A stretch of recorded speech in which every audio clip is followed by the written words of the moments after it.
The freezing rain always made the joints in Daniel Mercer's right shoulder ache, a dull reminder of a gravel road outside of Kandahar that his body refused to let him forget. He adjusted his grip on the small, pale blue lunchbox, its plastic handle slick with condensation, and pushed through the heavy glass doors of Baxter Tower. It was 7:41 inches the morning on a brutal Chicago Monday. The lobby was already a blur of wet umbrellas, expensive wool coats, and the sharp, rhythmic clicking of heels against pristine white marble. The air smelled of burnt espresso and damp wool. Daniel, dressed in his faded navy maintenance jacket and steel-toed boots that had seen far better days, kept his head down. He was exhausted. His third shift duties had ended 40 minutes ago, but a backed-up drainage line in the sub-basement had kept him pinned to a pipe until his knuckles were raw. All he wanted was to get to his old sedan, drive the 12 minutes to his mother's house, and see his 7-year-old daughter, Lily, before she walked into her first-grade classroom at Rauner Elementary. He had grabbed her dinosaur lunchbox by mistake off the kitchen counter in the dark at 4 o'clock yesterday afternoon, and he knew there was a folded piece of paper inside. Lily always left him a note when she thought he was working too hard. As Daniel approached the main elevator bank, the service elevator indicator light glowed a stubborn, broken amber. A yellow maintenance placard blocked the frame. He sighed softly. With the freight lifts down for a scheduled hoist inspection, he had no choice but to use the main passenger line. He stepped into the polished chrome enclosure of Elevator 3, tucking the childhood lunchbox tightly under his armpit to stay out of the way of the arriving executive crowd. The atmosphere in the lobby shifted instantly when Catherine Hale walked through the revolving doors. The crowd seemed to naturally part, creating a clean path for the CEO of Baxter Industries. She wore a tailored charcoal overcoat that fell perfectly past her knees, her blonde hair pulled back into a severe, flawless bun. At 53, she commanded the building not just because her name was on the lease, but because she carried herself like a storm that handled its own lightning. Moving a half step behind her left shoulder was Trevor, her young assistant, whose jaw was perpetually clenched as he clutched a heavy leather portfolio. Catherine was deep in thought, her mind locked on the upcoming third-quarter presentation. She had barely slept 4 hours, her chest tight with the familiar, grinding pressure of running a multi-billion-dollar empire. Her relationship with her daughter Stephanie, who lived thousands of miles away in Portland, was frozen in a pattern of brief, obligatory phone calls. Catherine had built an incredible fortress of wealth, but on mornings like this, the silence inside it was deafening. Trevor guided Catherine toward Elevator 3, his eyes scanning the car as they stepped inside. When his gaze fell upon Daniel, his expression soured immediately. He looked at the wet boots, the faded navy uniform, and finally, the pale blue dinosaur lunchbox pressed against Daniel's side. "This is the Executive Express Bank," Trevor said, his voice dripping with condescension as he stepped closer to Daniel, deliberately crowding his space. "The freight lifts are down the hall, Chief. Some of us have a multi-million-dollar board meeting to attend, not a kindergarten playdate. You are taking up room for actual personnel." A few mid-level managers near the front of the car shuffled uncomfortably, looking away. Catherine did not glance up from her tablet, her face an unreadable mask of corporate indifference. She didn't correct her assistant. She simply allowed the casual humiliation to hang in the air like heavy fog. Daniel did not flinch. He didn't tighten his jaw, and he didn't lower his eyes. He turned his head slowly, looking directly at Trevor with a profound, terrifying stillness. It was the look of a man who had faced down actual gunfire in distant valleys and found nothing threatening about a young man in a $3,000 suit. He didn't offer an excuse, and he didn't apologize. His silence was louder than any argument. Just as Trevor opened his mouth to speak again, two men slipped through the closing doors at the very last second. The doors sealed shut with a soft click, and the elevator began its rapid, silent ascent toward the upper floors.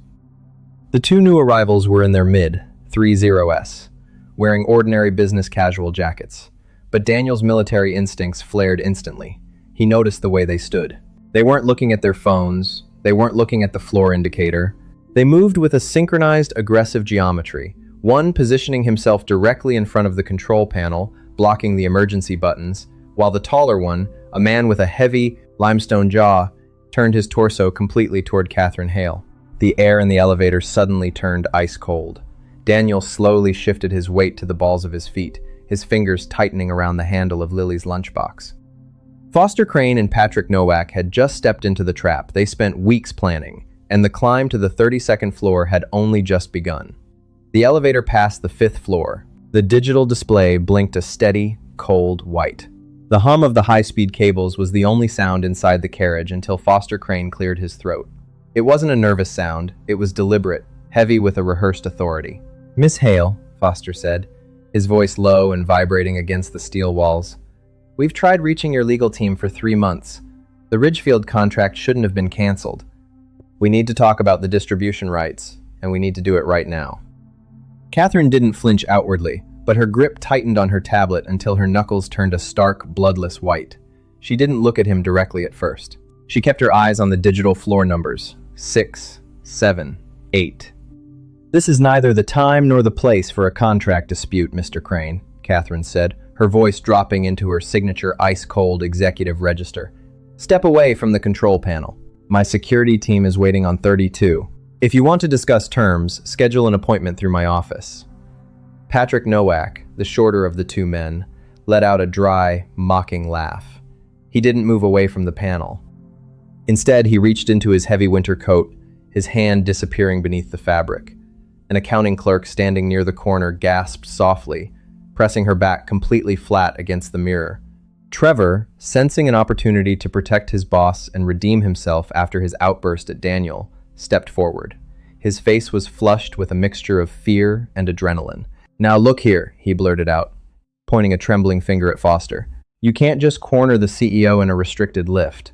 This is a federal liability. Security will have you in handcuffs before you hit the lobby floor." "Shut up, kid," Foster barked. He didn't even look at Trevor. He just shifted his weight, throwing his shoulder forward in a subtle but aggressive motion that forced Trevor back a full step. Trevor choked on his next word, his confidence evaporating instantly. He looked wildly around the elevator, his chest heaving, completely paralyzed by the raw, physical confrontation. He was a man built for boardrooms and spreadsheets, completely helpless when the rules of polite society vanished. Catherine felt a spike of genuine panic pierce through her armor. Her breath caught in her throat.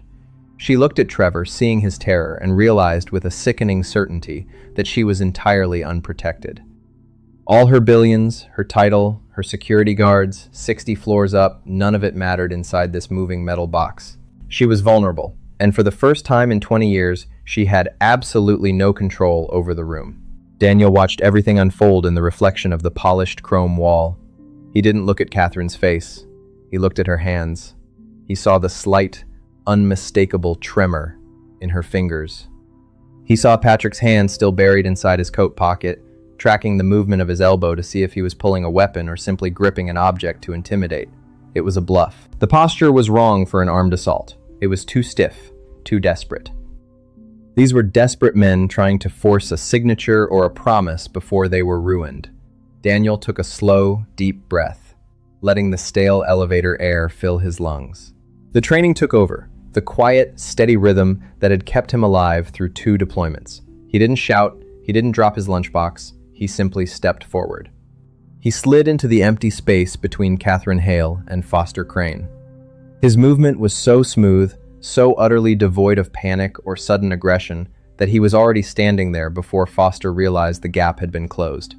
Daniel didn't raise his hands. He kept the pale blue dinosaur lunchbox held loosely against his thigh. He stood like an iron pillar, his broad shoulders completely obscuring Catherine from Foster's view. Foster blinked, startled by the sudden presence of the maintenance worker he had ignored 2 minutes ago. He looked down at Daniel's faded uniform, then up at his eyes. "Step back, buddy," Foster growled, trying to recover his imposing stance. "This doesn't concern you. Go back to fixing the pipes." Daniel looked directly into Foster's eyes. There was no anger in Daniel's expression, no performance of bravado. There was only a deep, bottomless calm that made Foster's chest tighten with a sudden, unbidden instinct to retreat. "My daughter is waiting for me," Daniel said. His voice was incredibly quiet, but it filled the small carriage with the weight of an absolute truth. "I have 40 minutes to pick her up. We are stopping this lift on 28, and you two are getting off." Foster stared at him, his mouth opening slightly as he tried to process the sheer, unshakable certainty of the man standing in front of him. The silence in the elevator became absolute. The digital counter clicked steadily to 25, then 26, then 27. Foster Crane's breath grew shallow. He looked from Daniel Mercer's heavy steel-toed boots up to the absolute lack of doubt in the man's eyes. There was a specific posture there, a subtle angling of the hips, a slight drop of the weight that didn't belong to a man who spent his life sweeping floors. It belonged to someone who had spent years operating in high-stress, close-quarter environments where a fraction of a second meant the difference between going home or staying in the dirt. Patrick Nowak sensed it too. His hand slowly slid out of his jacket pocket, completely empty, his fingers trembling slightly against his slacks. The elevator let out a soft, melodic chime as the digital display illuminated the number 28. The heavy steel doors slid open, revealing the quiet, carpeted hallway of an accounting firm. For 2 long seconds, no one moved. Daniel simply held Foster's gaze, his expression unchanging, a silent wall of muscle and absolute intent. Foster swallowed hard, the last of his rehearsed bravado completely draining from his face. He nodded once, a tense, jerky movement, and stepped backward out of the car. Patrick followed him immediately, his eyes locked on Daniel, as if fearing what might happen if he turned his back for even a second. The doors slid shut again, sealing the remaining passengers into the quiet hum of the final ascent. Trevor sank against the brass handrail, a loud, ragged breath escaping his throat. His expensive leather portfolio slipped from his fingers, scattering several high-level corporate briefs across the polished floor. But he didn't even bend down to pick them up. His hands were shaking violently. Catherine Hale didn't look at her assistant. Her chest was still heaving under her charcoal overcoat, the adrenaline pumping through her veins, but she forced her eyes onto the man standing directly in front of her. Daniel hadn't broken his stance. He stood with his back to her, his breathing perfectly rhythmic, his shoulders relaxed as if nothing extraordinary had just occurred. She looked down and noticed his hands. His right knuckles bore a faint, jagged white scar that tracked across the skin and disappeared beneath the sleeve of his navy jacket. It was the kind of mark left by shrapnel, not a slipped wrench. The lift chimed again, arriving at the 32nd floor. The doors opened to the executive lobby, where vast walls of glass overlooked the rainy Chicago skyline. Daniel finally turned around. He looked at Catherine, his gaze softening just enough to acknowledge her, completely ignoring Trevor, who was still scrambling on the floor for his papers. "Are you all right, ma'am?" Daniel asked. His voice was incredibly steady, instantly grounding the frantic energy still lingering in the air. Catherine swallowed, adjusting the collar of her coat with a hand she desperately tried to keep still. "I am," she said, her voice betraying a slight fracture in her usual iron delivery. "Mr. Trevor here was just informing you that this was an executive lift. It seems he was mistaken about what we required this morning." She paused, her sharp blue eyes locking onto the pale blue dinosaur lunchbox, still tucked securely under his arm. "Thank you. You didn't have to step between us."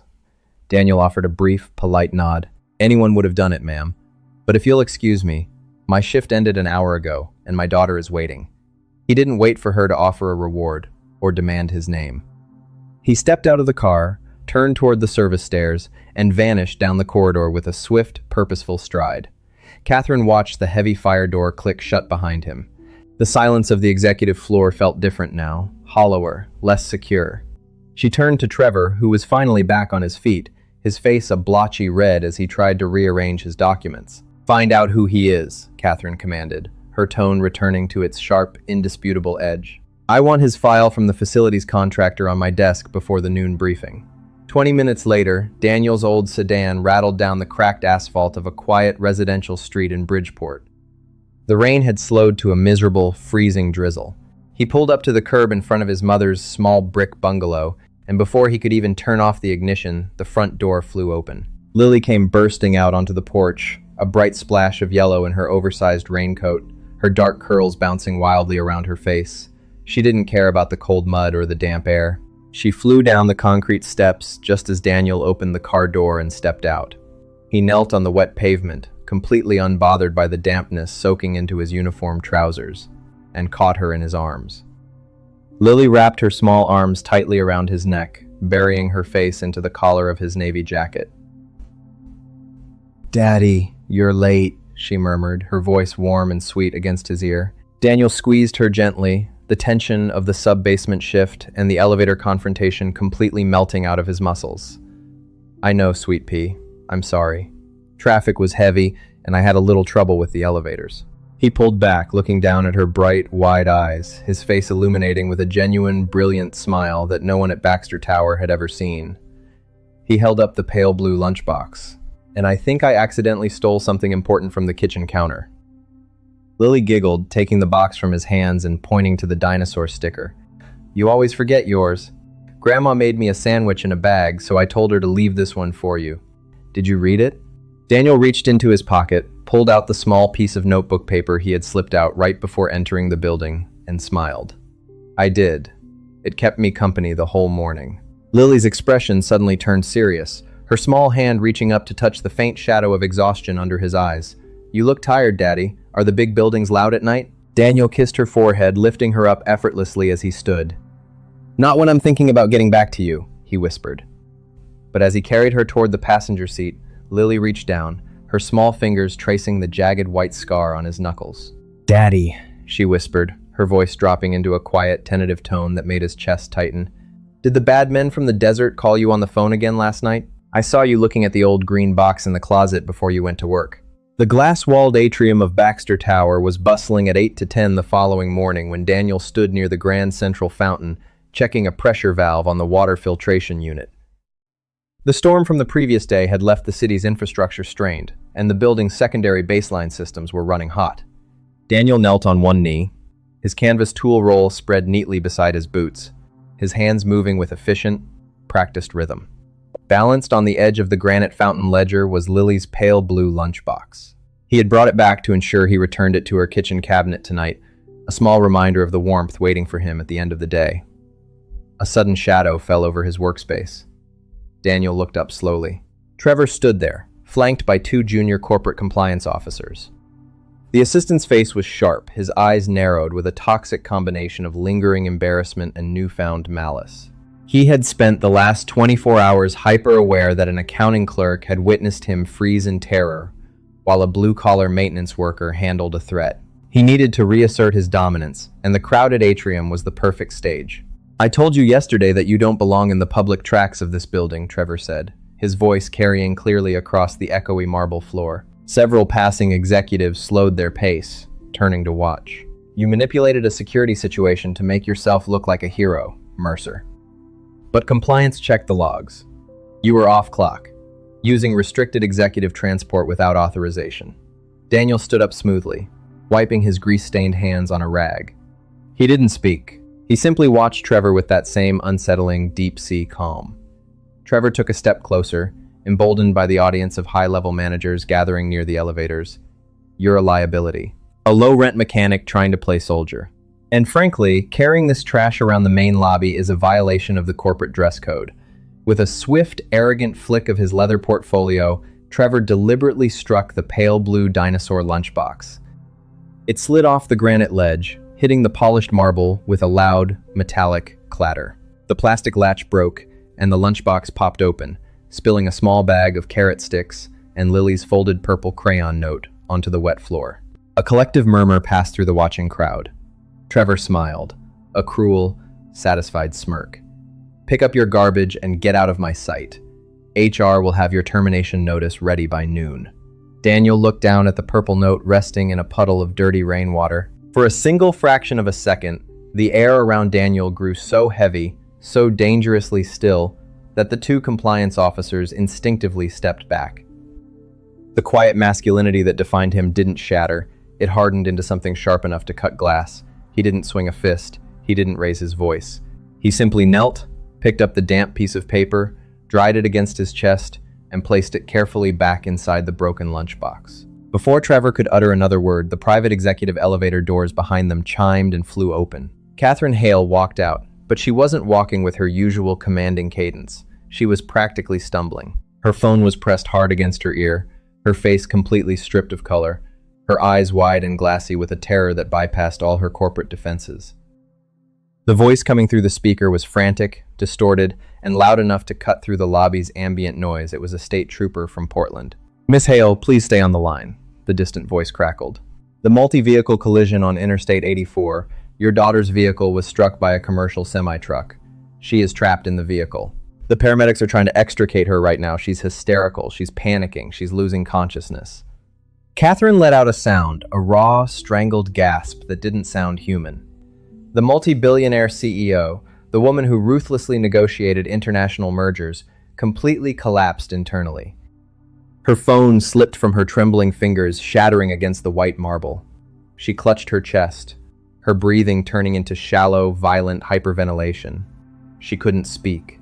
She couldn't think. The entire world of money, power, and architecture dissolved into the terrifying reality that 3,000 miles away, her only child was dying in the crumpled metal of a highway accident, and she was entirely, utterly helpless. Trevor froze, his mouth falling open, completely useless in the face of genuine tragedy.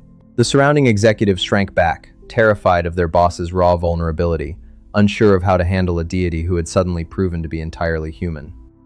Catherine dropped to her knees, trembling, tears cutting tracks through her flawless makeup as she gasped for oxygen that refused to fill her lungs. She was drowning in her own panic. Daniel didn't hesitate. He bypassed Trevor entirely, stepping over the scattered tools. He dropped to his knees directly in front of Catherine Hale. He didn't touch her without permission. Instead, he placed his large, scarred hands firmly on the marble floor right within her line of sight, creating an anchor. "Catherine, look at me," Daniel commanded. His voice wasn't loud, but it possessed a terrifyingly steady, solid authority that cut straight through her hysteria. "Look at my eyes. Breathe with me. In, out. Just follow my chest." Catherine, blind with terror, locked her eyes onto his. In the midst of a room full of suits who had frozen in fear, this faded navy jacket was the only stable thing in her universe. She let out a ragged sob, her manicured fingers flying forward to grip his rough sleeves, holding onto him like a lifeline in a Category 5 storm. As she gripped his arms, pulling herself closer to catch her breath, Daniel reached down to retrieve the speaker function from the cracked phone on the floor to get details from the trooper.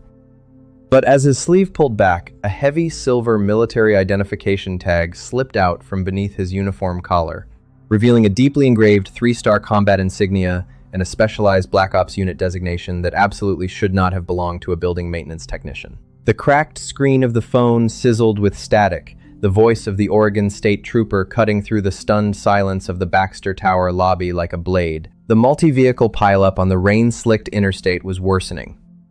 A secondary fuel spill had compromised the crash site, and the heavy rescue vehicles were trapped 3 miles back behind an unexpected mudslide that had choked off the canyon pass. "She's trapped in the footwell," the trooper's voice strained, competing with the howling wind of a Pacific Northwest storm in the background. "The frame of the vehicle is collapsing under the weight of the debris. We can't get the heavy extrication equipment through the blockage in time, and the local civilian air rescue has completely grounded their fleet due to 60-knot wind shears. Miss Hale, if there is anyone you can call to authorize a private heavy lift asset in the area."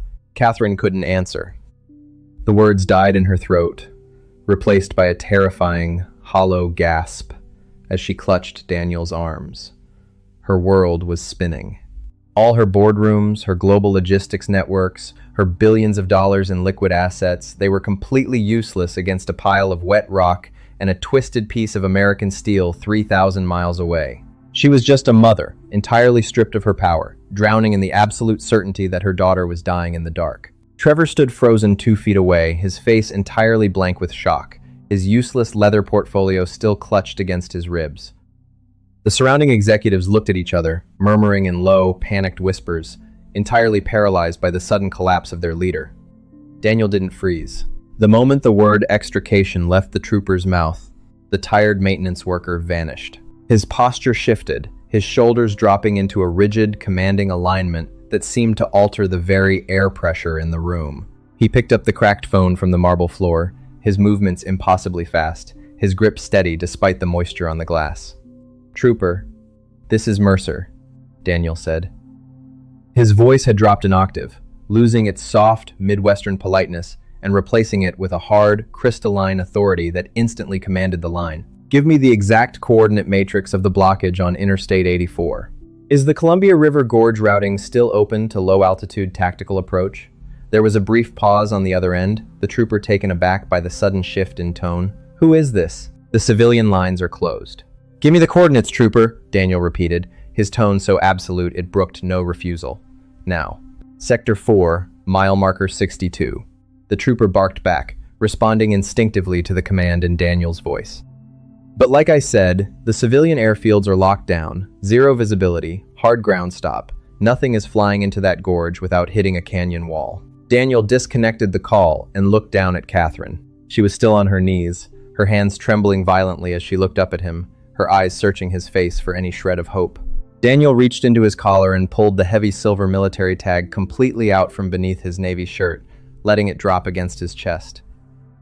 Trevor's eyes darted to the metal piece, his gaze locking onto the deeply engraved 3-star combat insignia and the stark, forbidden lettering beneath it. Joint Special Operations Command Commander, Echo Squadron. Trevor's breath hitched.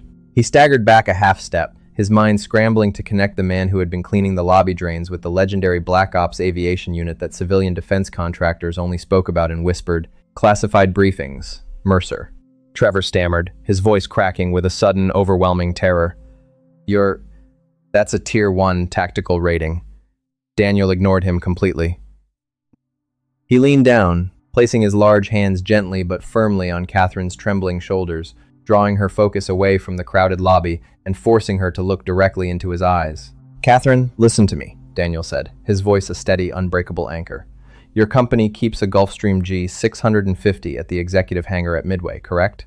"Yes," she whispered, her voice cracking, her tears spilling over her cold cheeks. "Yes, it's fully fueled. It's always fueled. But the FAA, they won't let it take off. The entire Northwest Corridor is a no-fly zone right now. Does it have the military-grade enhanced vision flight system installed?" Daniel asked, his eyes drilling into hers with a fierce, quiet intensity. "The tactical atmospheric radar upgrade you purchased for the corporate fleet last winter?" Catherine nodded rapidly, her fingers tightening around his sleeves. "Yes, it does. But we don't have a pilot cleared for that kind of weather. The corporate crew refused to risk the wind shear." "They don't have to fly it," Daniel said softly, standing up in one fluid, powerful motion and lifting her effortlessly to her feet beside him. "I am going to fly it." Trevor finally found his voice, stepping forward with a frantic, desperate wave of his hands. "Are you insane? You can't just take a multi-million-dollar corporate asset. The federal authorities will intercept the flight before you even clear Illinois airspace. You're a maintenance technician. You don't have active civilian clearance for a heavy jet category." Daniel turned his head slowly, looking at Trevor with a cold, devastating indifference that silenced the young assistant instantly. "I don't need civilian clearance," Daniel said plainly. He reached into his pocket, pulled out an old, ruggedized satellite phone that had remained hidden in his locker for 14 months, and punched a direct, 10-digit encrypted number. He held it to his ear, his eyes locked on the gray Chicago sky outside the massive glass windows. The line connected on the second ring. A voice answered, crisp, authoritative, and heavy with the weight of global operations. "Pentagon Command Center, Air Logistics Desk. State your authorization." "This is Commander Daniel Mercer, Echo Squadron," Daniel said, his words cutting through the lobby like a lightning strike. "Authorization code Delta Alpha 907. I am declaring a tactical emergency under civil military assistance protocols. I need an immediate Department of Defense priority flight clearance from Chicago Midway to Portland International, with an active low-altitude vector into the Columbia River Basin. Override all civilian ground stops under JSOC emergency mandates."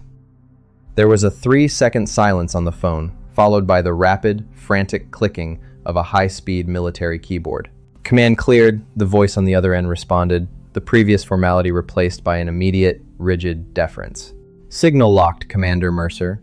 The flight corridor is yours. NORAD has been notified to clear your path. Godspeed, sir."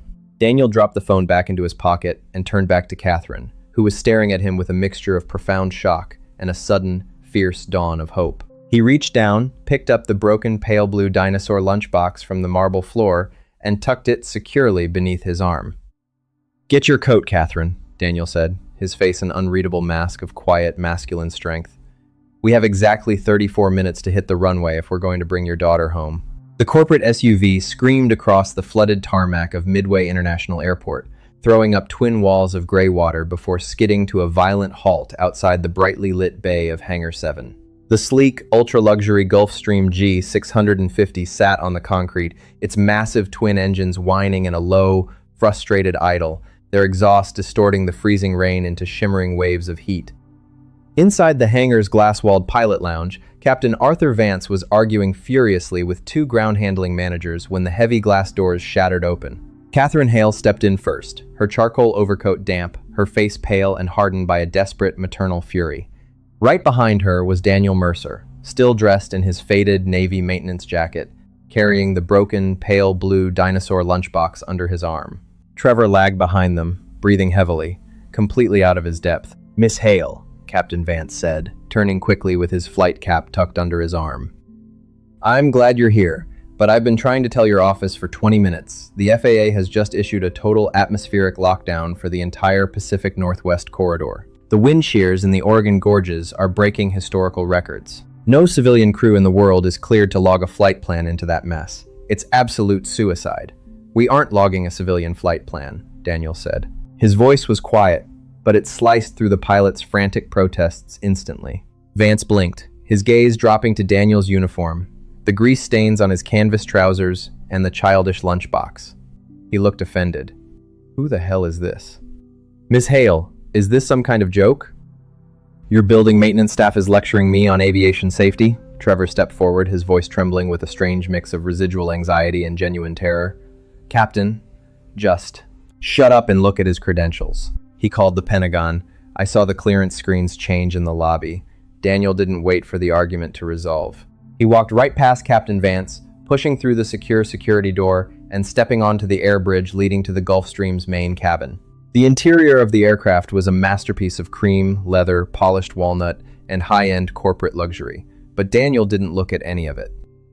He strode directly through the galley and stepped into the cockpit. The first officer, a younger man named Marcus Fowler, looked up in absolute bewilderment as a man in a mechanic's jacket slid effortlessly into the captain's left-hand seat. "Hey, what do you think you're doing?" Fowler shouted, his hand instinctively reaching for the radio override controls. "Get out of that seat right now! This is a restricted flight deck!" Daniel didn't answer with words. He reached into his pocket, pulled out his heavy silver tactical identification tag, and laid it flat against the center avionics console. Beside it, with a gentle, deliberate click, he placed Lily's pale blue lunchbox. Fowler's eyes drifted to the silver emblem, then to the forbidden Black Ops unit designation, and finally to the stark, official signature of the Joint Chiefs of Staff engraved into the metal. The young pilot went completely rigid, his hand freezing midair as the blood drained from his face. Captain Vance burst into the cockpit a second later, his face red with anger. "I am the commander of this aircraft, and I order you to—" He stopped dead. The primary flight display suddenly flickered, the standard civilian navigation tracking systems disappearing completely. In their place, a high-density, encrypted military tactical overlay bloomed across the screens in sharp neon green lines. The main radio speaker crackled to life, bypassing the standard civilian frequencies entirely. The voice that came through was loud, clear, and vibrating with an administrative urgency that made Vance's jaw drop. "Midway Tower to Gulfstream, November 7 Hail Alpha. We have received a direct National Command Authority override on your tail number. Civilian flight regulations are suspended. You are redesignated as Tactical Transport Echo 1. The entire mid-continent flight corridor has been cleared from 10,000 to 40,000 feet. You have unrestricted priority departure." The tower controller paused, taking a sharp breath before adding, "Commander Mercer, Chicago Center acknowledges your presence on the deck. The skies are yours, sir. Wind check at the numbers is 30 knots, but you are cleared for immediate tactical takeoff." Captain Vance stared at the avionics console, his face turning an ash-gray color. He looked at Daniel, who was already running his hands across the high-end flight management systems with a terrifying, muscular familiarity, flipping toggle switches and aligning the secondary atmospheric radars without referencing a single manual. You're Daniel Mercer," Vance whispered, his voice cracking as he stepped back into the bulkhead. "The pilot who pulled the down transport out of the Hindu Kush during the winter blackout. They said you vanished from the active rosters 14 months ago. I had a daughter to raise," Daniel said simply, his eyes never leaving the primary navigation screen as he adjusted the altimeter. He turned his head slightly, looking back toward the cabin door where Catherine Hale stood gripping the steel frame, her eyes wild with a mother's desperate hope. Trevor stood behind her, staring at Daniel's back with a profound, crushing realization of just how catastrophically he had misjudged the man he had tried to humiliate over a piece of plastic trash in the lobby. "Sit down and strap in, Catherine," Daniel said, his voice dropping into that deep, calming register that instantly brought stability back to her heart. "We're going to be in the air in 2 minutes, and I don't intend to slow down until we hit the gorge." As Fowler hastily began confirming the tactical data points, Daniel reached out and gently patted the dinosaur sticker on Lily's lunchbox. The storm outside was screaming against the cockpit windshield, but inside the glass, the single father was perfectly steady. He pushed the throttles forward, and the multi-million-dollar jet roared to life, leaping into the black sky like a bullet fired into the dark. The sky over the Cascade Mountains was a wall of black, churning glass. At 40,000 feet, the Gulfstream G650 felt less like a multi-million-dollar luxury asset and more like a leaf caught in a furnace. The twin Rolls-Royce engines screamed at maximum continuous thrust, their vibration rattling through the walnut panels of the main cabin. In the cockpit, the red warning lights of the civilian terrain avoidance system were flashing in a rhythmic, blinding pulse, casting a crimson glare over Daniel Mercer's calm face. Captain Vance was white-knuckled, his hands hovering centimeters away from the controls, his breath coming in short, panicked gasps. The wind shear was hitting them from the side now, 65-knot crosswinds slamming the aircraft's tailframe with the force of an artillery shell.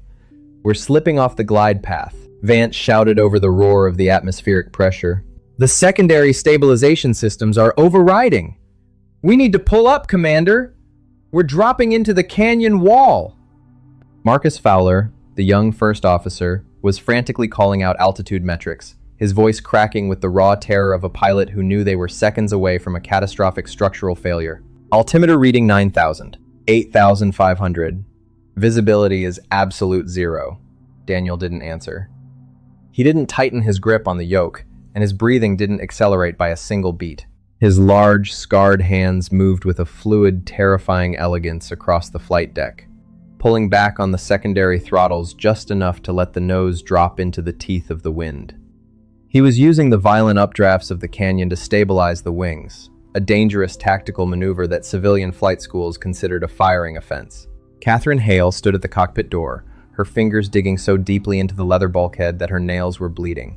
She didn't look at the flashing red lights. She didn't look at the swirling gray void outside the windshield. She kept her eyes locked entirely on the back of Daniel's head. Through the sheer, suffocating terror of the flight, she felt a strange, unbidden sensation washing over her. It was a profound sense of absolute safety. In her 53 years, she had bought the loyalty of generals, politicians, and security firms. She had surrounded herself with ironclad contracts and men with guns. But standing in this screaming metal tube, she realized that true security couldn't be issued on a balance sheet. It was carried in the quiet, muscular soul of a man who had nothing to gain and everything to lose, operating entirely on the simple principle that a child needed her mother. Daniel flipped 3 toggle switches on the overhead panel, disabling the civilian flight envelope entirely. "Marcus, switch the primary transponder to the military tactical frequency," Daniel commanded. His voice was a low, resonant baritone that instantly stopped the first officer's panicked breathing. "Call Portland Air National Guard Base. Tell them Echo 1 is on final approach to the closed tactical strip at Hood River." Marcus's fingers flew across the keyboard. "Terminal control is completely dark, sir. They've abandoned the tower due to the wind speeds." "They haven't abandoned it for me," Daniel said plainly. A second later, the military radio band crackled to life through the cockpit speakers. A hard, professional voice came through, cutting through the static with absolute clarity. "Vanguard lead to Echo 1. Commander Mercer, we have your signature on our primary radar array. The Hood River tactical strip has been cleared of emergency vehicles, but the runway lighting is completely offline due to a grid failure. You are landing blind in a 70-knot gale, sir. Deploy the tactical flare array from the storage bay," Daniel ordered the radio. "Tell the ground crew to line the runway threshold with their transport headlights. I'm bringing her down in 60 seconds. Daniel pulled the yoke toward his chest, throwing the heavy luxury jet into a steep, stomach-churning bank that defied every civilian safety limit. The aircraft plunged through the heavy ceiling of gray fog, and suddenly, the jagged, tree-lined walls of the Columbia River Gorge appeared out of the darkness, terrifyingly close to the wingtips. Down below, through the sheeting rain, a thin, flickering line of high-intensity military headlights illuminated a narrow strip of asphalt surrounded by black water. "Hang on," Daniel muttered. The landing was a violent, brutal collision with reality. The heavy tires slammed onto the flooded runway with a deafening screech of rubber and metal. The aircraft skipped once, twice, its massive brakes throwing off blinding clouds of steam as Daniel deployed the thrust reversers with a violent, precise jerk of his right arm. The jet skidded sideways, the wingtips coming within inches of the muddy embankments before Daniel's scarred hands corrected the rudder, forcing the multi-ton machine into a perfect, straight-line halt exactly 40 yards before the tarmac ended. The engines whined down into a dead silence. The only sound left was the heavy, rhythmic slapping of the windshield wipers against the glass. For 5 full seconds, no one in the cockpit moved. Captain Vance slowly let go of the control frame, his arms trembling violently as he buried his face in his hands, completely broken by the sheer virtuosity of the landing he had just witnessed. Marcus Fowler was staring at Daniel with a look of pure, unadulterated reverence, like a parishioner looking at a saint. Daniel didn't celebrate. He didn't take a deep breath. He calmly reached over, picked up Lily's pale blue dinosaur lunchbox from the console, and stood up from the captain's seat. He turned toward the cabin. Catherine was still standing at the door, her chest heaving, her eyes wide as she looked at him through a veil of tears. Trevor was slumped in one of the luxury leather seats in the back, his face the color of skim milk, his hands clutched around his knees, completely shattered by the realization of his own insignificance. Daniel walked past him without a word, stepping into the main cabin and opening the emergency satellite communication terminal on the bulkhead display. He patched directly into the local state trooper frequency at the crash site. "Trooper, this is Mercer," Daniel said into the handset. "We are on the ground at Hood River. What is the status of the extrication?" "At mile marker 62. The speaker crackled, the sound of heavy hydraulic cutters grinding through metal audible in the background. "Commander, the National Guard unit just arrived with the heavy recovery crane. They said they received a direct JSOC tactical order 5 minutes ago. They've cleared the mudslide. They're pulling the girl out right now." There was a brief, excruciating pause, filled only with the sound of the howling Oregon wind. Then, a raw, cracking voice came through the line.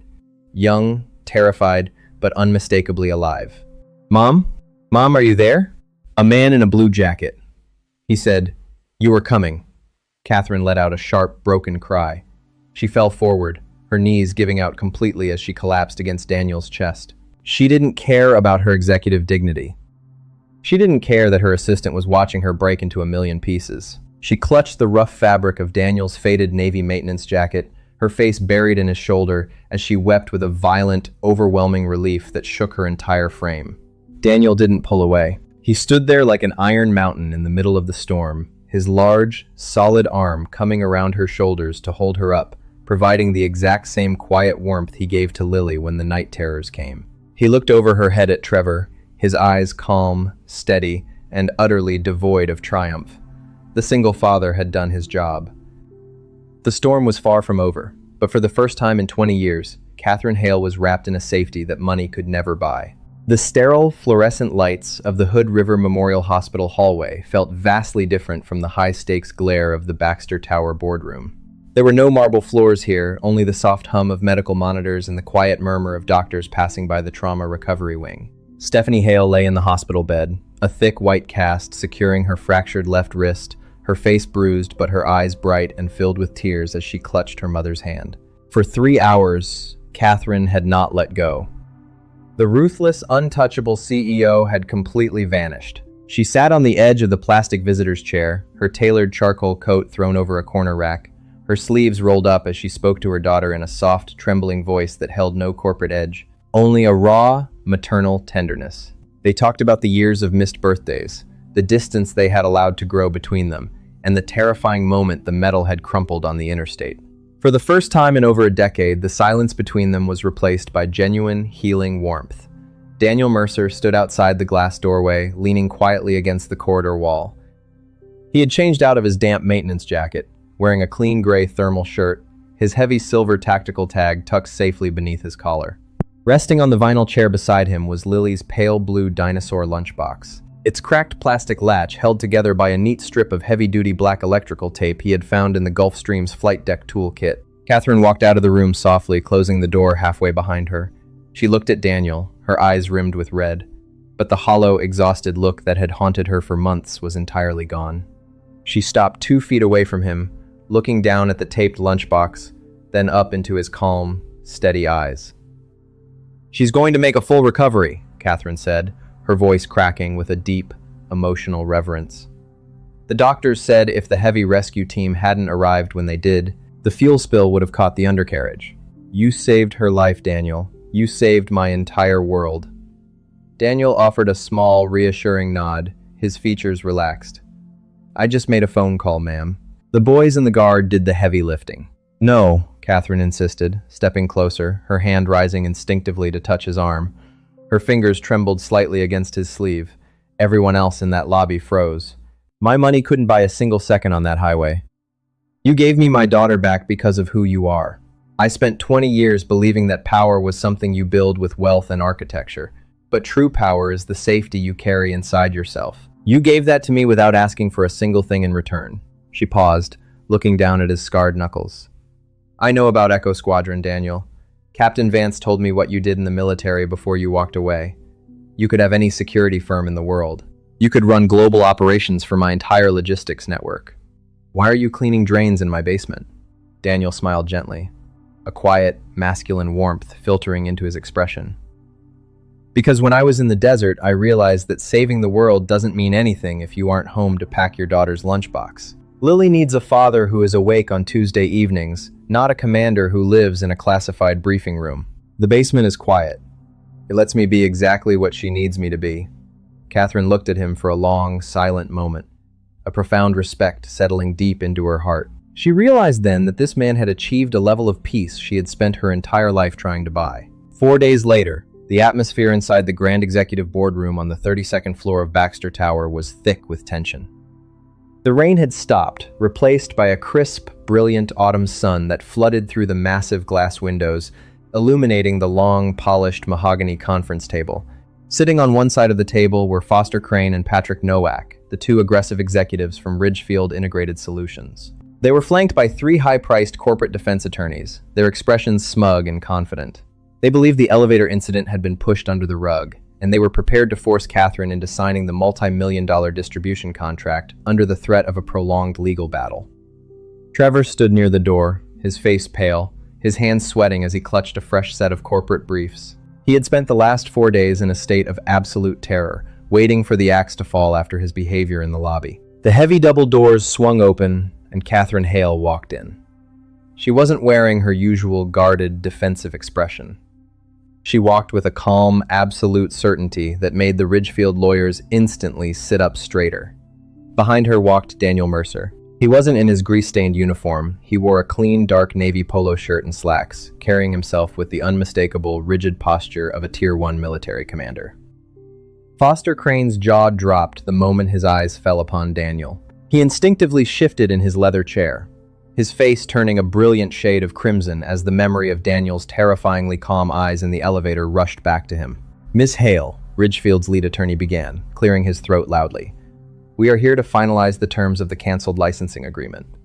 We believe a settlement is in the best interest of both entities to avoid any public unpleasantness." Catherine didn't sit down. She stood at the head of the table, resting her hands flat against the polished wood. She looked directly at Foster and Patrick, her gaze like liquid nitrogen. "There will be no settlement," Catherine said, her voice echoing with an iron authority that filled every corner of the vast room. 30 minutes ago, my head of corporate security filed a formal criminal complaint with the federal authorities. We have handed over the high-definition audio and video footage from Elevator 3, documenting your attempts at physical coercion and corporate extortion. Patrick Nowak went entirely white, his hands trembling against his legal pad. "Now wait a minute, Miss Hale. Furthermore," Catherine continued, cutting him off with a single, sharp raise of her hand. "Baxter Industries has just executed a total buyout of Ridgefield's primary debt leverage through our secondary holding firms.